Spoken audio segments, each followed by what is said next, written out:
के इस वीडियो में हम पढ़ते हैं फाइनेंस कमीशन के बारे में, और इसके बाद जो वीडियो होगा वो फंडामेंटल राइट के ऊपर आएगा जैसा कि आप लोगों ने बोला है, और उसके बाद जो वीडियो होगी वो आर्टिकल्स के ऊपर होगी, जो इम्पोर्टेंट आर्टिकल्स हैं।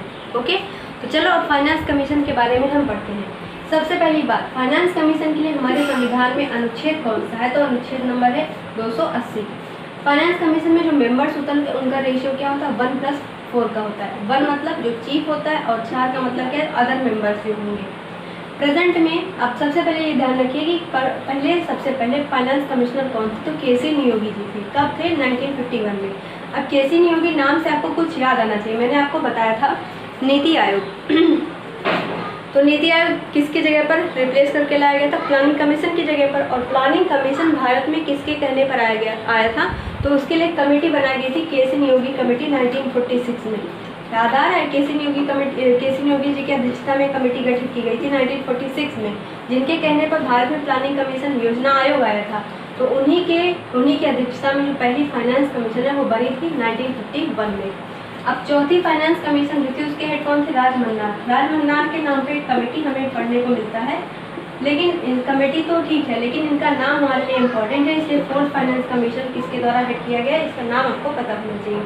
अब प्रेजेंट में कौन है, अभी प्रेजेंट में भारत के फाइनेंस कमीशन को हेड कौन कर रहा है, जो कि 15वां चल रहा है, 15वां फाइनेंस कमीशन हेड कौन कर रहे हैं, एन.के. सिंह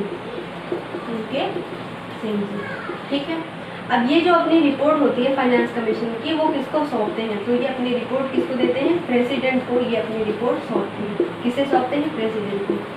अब जो प्रेसिडेंट होता है वो इनकी नियुक्ति करते हैं, उनको अपॉइंट किसके द्वारा किया जाता है, जो फाइनेंस कमिश्नर होते हैं उनको नियुक्ति कौन करता है, प्रेसिडेंट करते हैं हर 5 साल बाद, हर 5 साल के बाद। लेकिन जो ये होते हैं फाइनेंस कमीशन के प्रमुख जो होते हैं, कमिश्नर जो होते हैं, वो इनकी प्लेजर पर काम करते हैं। किसकी प्लेजर पे काम करते हैं, राष्ट्रपति की प्लेजर पे काम करते हैं। कौन, फाइनेंस कमिश्नर। अब देखिए ये क्या करते हैं, जो फाइनेंस कमिश्नर होते हैं वो समय समय पर क्या करते हैं, प्रस्ताव रखते हैं भारत सरकार के सामने।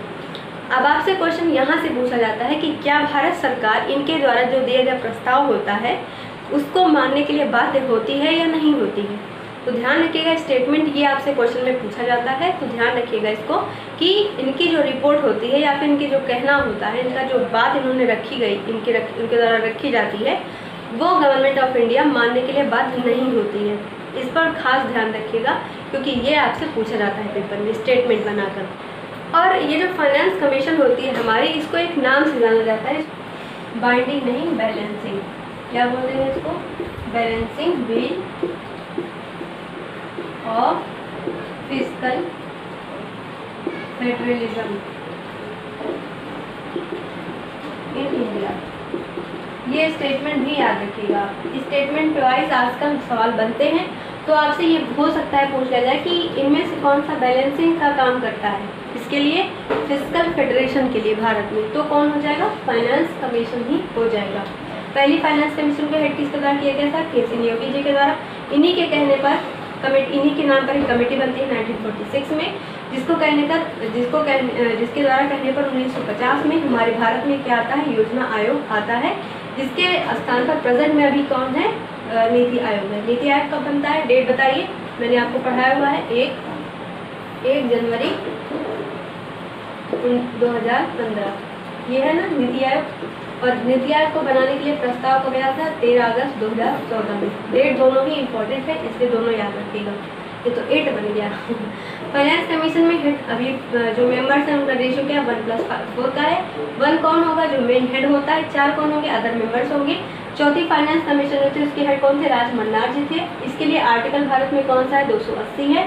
प्रेजेंट में कौन हेड कर रहे हैं, एन.के. सिंह जी। प्रेजेंट में कौन सा फाइनेंस कमीशन चल रहा है, 15वें नंबर का। तो इतनी चीज़ें आपको यहाँ से याद होनी चाहिए। आई होप ये वीडियो आपको हेल्पफुल होगा। मिलेंगे अब अगली वीडियो जिसमें हम फंडामेंटल राइट्स को पढ़ेंगे। तब तक के लिए थैंक यू, और इस वीडियो को ज़्यादा से ज़्यादा अपने दोस्तों के साथ शेयर करिएगा। थैंक यू, अब मिलते हैं अगले वीडियो में।